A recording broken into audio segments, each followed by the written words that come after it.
नमस्कार दोस्तों, स्वागत है आप सभी का। कल जैसा कि सबको पता है कि MPPSC 2020 मुख्य परीक्षा का रिज़ल्ट आया। बहुत बच्चे पास हुए, बहुत अच्छा। जो नहीं हुए हैं वो भी, उनके पास भी बहुत बड़ी अपॉर्चुनिटी है आगे। ठीक है, 2021 का मेंस आ रहा है, 2022 का प्री आ रहा है, तो हमको निरंतर तैयारी जारी रखनी है। बहुत पॉजिटिव एटीट्यूड के साथ तैयारी करनी है। ठीक है, कई बच्चों का ऐसा हुआ था कि 2020 में कि 2019 के इंटरव्यूज़ और 2019 की एग्ज़ाम की वजह से 20 में उतना एफर्ट नहीं लग पाया था, तो कई बच्चे नहीं दे पाए थे। पर कोई बात नहीं है उससे, कि आगे भी एग्ज़ाम्स आ रही हैं और सबसे बड़ी पॉजिटिव बात यह है कि चीज़ें आगे बढ़ने लगी हैं। ठीक है, 87-13 का फॉर्मूला वही लागू हुआ जैसा आपको पता है, तो उसके जो भी मायने हैं, पर यह है कि चीज़ें आगे बढ़ रही हैं। तो ये एक बहुत बड़ा पॉजिटिव एक सिग्नल है, पॉजिटिव साइन है, एक बहुत सकारात्मक चीज़ है कि भाई चीज़ें आगे बढ़ी हैं। दूसरा, तो अब जैसे कई सारे डाउट ऐसे थे कि भाई 2020 की एग्ज़ाम, जैसे एक तो बच्चों का ये था कि सर अब क्या जैसे जो पास हुए वो इंटरव्यू के लिए क्या, तो उस पर अपन बात कर लेते हैं। दूसरा, कुछ प्रोविज़नल लिस्ट में है तो उस लिस्ट का क्या।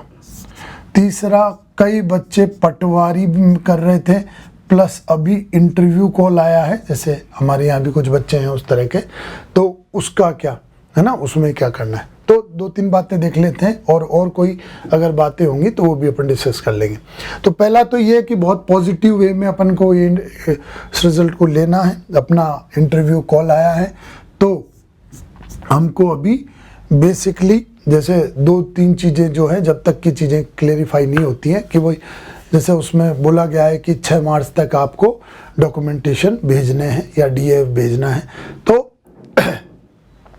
इंटरव्यू के लिए हम जो मेन बातें होती हैं, जैसे जो DAF में हमको इन्फॉर्मेशन बढ़नी होती है, उसमें मेन है हॉबी, अपनी रुचि। दूसरा बात होती है कि जैसे एक तो रुचि बढ़ना होता है, ठीक है, रुचि बढ़ना होता है। दूसरा जो इम्पोर्टेंट है वो है हमारा एकेडमिक हिस्ट्री।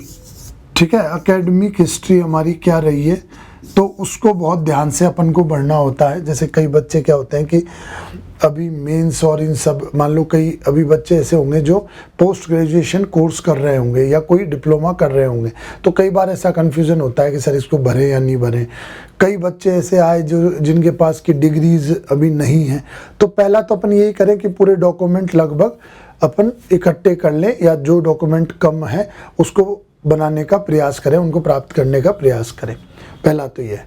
दूसरा, आप अभी जैसे ही अगर आपको लगता है कि आपको तुरंत इंटरव्यू पे कुछ तैयारी करना है या सोचना है, तो आप हॉबी डिसाइड अच्छे से कर सकते हो। मतलब डिसाइड का मतलब है कि हो सकता है आपके पास कई सारी हॉबीज़ हों, तो उसमें से एक आप डिसाइड कर सकते हो, उस तरह का आप देख सकते हो। तीसरा, आपको उसमें क्या क्या एंट्री करनी है, उस एंट्रीज के बारे में आप थोड़ा सा एक सोच सकते हो कि मैं ये इसमें एंट्री करूँगा या करूँगी। तो इंटरव्यू के लिए अभी इतना ही ठीक है कि एक तो हम पॉजिटिव फील करें कि भाई ठीक है, रिज़ल्ट आया है और चीज़ें आगे बढ़ी हैं, और आपका उस एग्ज़ाम में हुआ है जिसमें पेपर 3 बहुत कठिन था, पास होना बड़ा मुश्किल था, तो उस एग्ज़ाम में तो ये खुद में एक कॉन्फिडेंस देता है।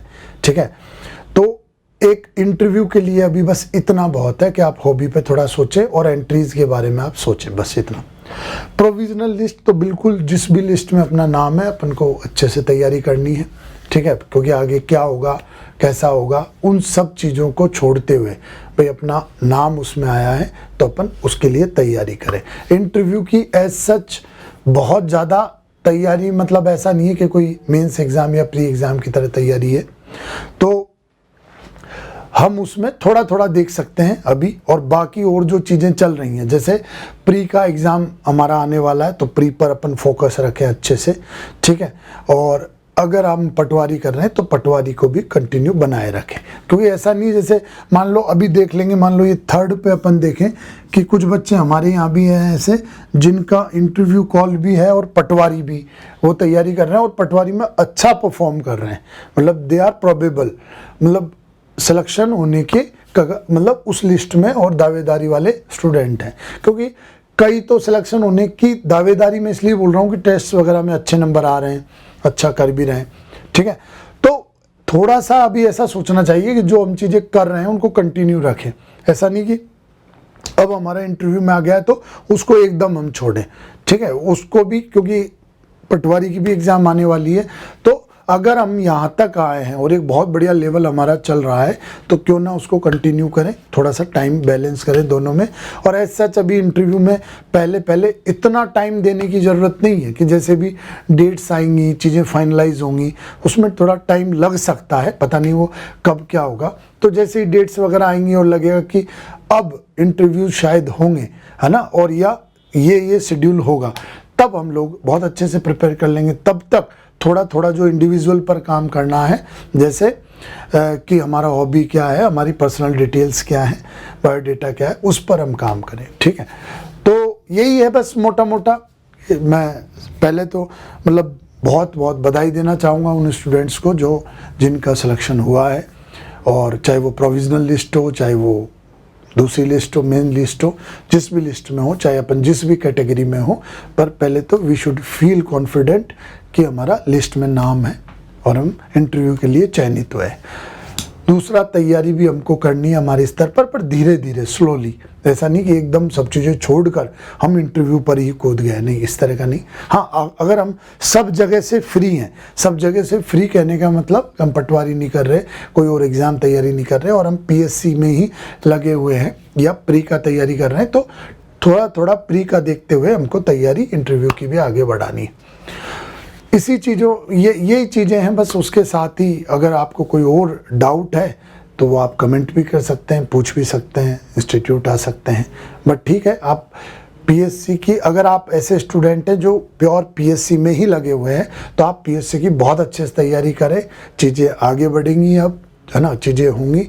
तो आप एक इस तरह का माहौल हुआ था, जैसे 2-4 दिन से बच्चे इस तरह का फील कर रहे थे जो पीएससी में ही लगे हुए हैं कि सर पता नहीं क्या होगा, बहुत डिले हो रहा है, ठीक है, और पता नहीं, जैसे मतलब घर वर जाने का बोल रहे थे कि सर घर जा आते हैं, इस तरह की चीज़ें। तो वो सब चीज़ें अब हट गई हैं और थोड़ा सा चीज़ें आगे बढ़ी हैं। तो वो जो निराशा थी या थोड़ा सा अनसर्टेनिटी थी या अनिश्चितता थी, उसका थोड़ा सा माहौल अभी हटा है, और एक पॉजिटिव वे के साथ हम लोग पीएससी में आगे बढ़ सकते हैं, तैयारी कर सकते हैं। बाकी आपको जो भी जिस भी तरह का डाउट है आप पूछें। और हाँ, अब प्री में थोड़ा सा सीरियस हूँ, ठीक है, क्योंकि प्री में एक बात मैं यहाँ बोलना चाहूँगा कि जो प्री की इस बार आप तैयारी करोगे 2022 की, है ना, उसमें आप 3 मार्कर्स को भी आप कंसिडर करें। क्योंकि मैंने देखा है कि जैसे टेस्ट वगैरह में जिनका प्री पे कमांड अच्छा है, जो प्री अच्छा करते हैं, उनके 3 मार्कर्स में नंबर ठीक ठीक आते हैं। क्यों? क्योंकि उनको लगभग सभी फैक्ट्स या जो सभी चीज़ें आती, जो सवाल आते हैं प्री 3 मार्कर में, अधिकांश के बारे में 1-2 फैक्ट पता होते हैं। अगर अपनी प्री में पकड़ अच्छी है तो उस वजह से फिर वो बाकी 1-2 पॉइंट बनाने में सफल रहते हैं। तो मेरा निवेदन या मेरा सजेशन अभी ये है कि आप प्री 2022 पढ़ते समय ही 3 मार्कर को भी अच्छे से फोकस करें, ठीक है। और अगर आपका 3 मार्कर अच्छा हो जाता है तो मेंस में बहुत बड़ा लाभ है 3 मार्कर होना, क्योंकि कई बच्चे हैं जो 38, 40, 42 के आसपास तक नंबर ले आते हैं आउट ऑफ 45। तो बहुत बड़ा स्कोर वो पहले 15-20 मिनट में कर लेते हैं, ठीक है। तो 3 मार्कर को आप अच्छे से फोकस करें इस बार प्री की तैयारी करते समय। तो जो अभी प्री की प्रिपरेशन है उसको हम प्री प्लस 3 मार्कर का लेके चले। ये प्रिपरेशन अभी आगामी 1-2 महीने में हमको करनी है, ठीक है। तो इस तरह से आपका मेंस भी तैयार होगा। और प्री में ध्यान रखना इस बार कि प्री का जब तैयारी करो तो थोड़ा सा एज लेने की सोचना। ऐसा नहीं कि कट ऑफ अगर 73 जा रहा है तो हम 73 या 74 या 75 इस रेंज में घूमें, क्योंकि अगर मान लो अपन को लगा कि यार 73 कट ऑफ जाएगा और अपना 75 के आसपास है बन रहा है, तो अपन को ये डर रहता है बाद में कि हो सकता है 2-3 सवाल डिलीट हो जाएं और हम ये कट ऑफ से बाहर हो जाएं। तो मेंस पढ़ने का मन नहीं करता है उतना, या हम लोग कितना भी मोटिवेट करें आपका मेंस पढ़ने में ध्यान नहीं लगता है। तो आप थोड़ा सा एज लेने की सोचना, थोड़ा सा ज़्यादा नंबर स्कोर करने का प्रयास करना, ठीक है, प्री में, तो ताकि हम मेंस में बिना किसी चिंता के तैयारी कर सके। दूसरा, प्री में किस तरह से अच्छे से करें, तो ज़्यादा से ज़्यादा चीज़ें हैं कि हम टेस्ट पेपर के थ्रू खुद की नॉलेज को चेक करें, ठीक है। कैसे कि बहुत सारे सवाल लगाए और टेस्ट पेपर लगाते लगाते अपने ग्रे एरियाज ढूंढें कि हमारे ये इन टॉपिक में पूरे सब्जेक्ट। अब ऐसा नहीं होता है कि हमारा हिस्ट्री खराब है, नहीं, हिस्ट्री खराब नहीं है, उसके कुछ टॉपिक हमारे खराब हैं, तो उन टॉपिक को छांटने के लिए हमको टेस्ट पेपर के माध्यम से पता चलता है कि जब उस टॉपिक से संबंधित हम सवाल लगाते हैं तो बार बार हमारे गलत होते हैं, हम कंफ्यूज होते हैं। तो उन्हीं टॉपिकों को विशेष फोकस करने की ज़रूरत है, ना कि पूरे सब्जेक्ट को। तो इस तरह से आप ज़्यादा से ज़्यादा सवाल लगाएं प्री में। इंटरव्यू के लिए अभी आप थोड़ा थोड़ा शुरू करें हॉबीज़ और इनके साथ, ठीक है। और अगर आप पटवारी या किसी और एग्ज़ाम में लगे हुए हैं तो अभी उसको भी धीरे धीरे कंटिन्यू करें, क्योंकि काफ़ी कुछ तैयारी हम कर चुके हैं। तो एकदम अचानक से इस तरह से हम ऐसा ना हो कि उन चीज़ों को छोड़ें, उनको भी साथ में लेके चलें। और हो सकता है जब अच्छी ही परफॉर्मेंस अपनी चल रही है तो वहाँ भी हम एक जॉब सिक्योर करें, ठीक है। बाकी जो भी डाउट है आप पूछ सकते हैं। Thank you very much.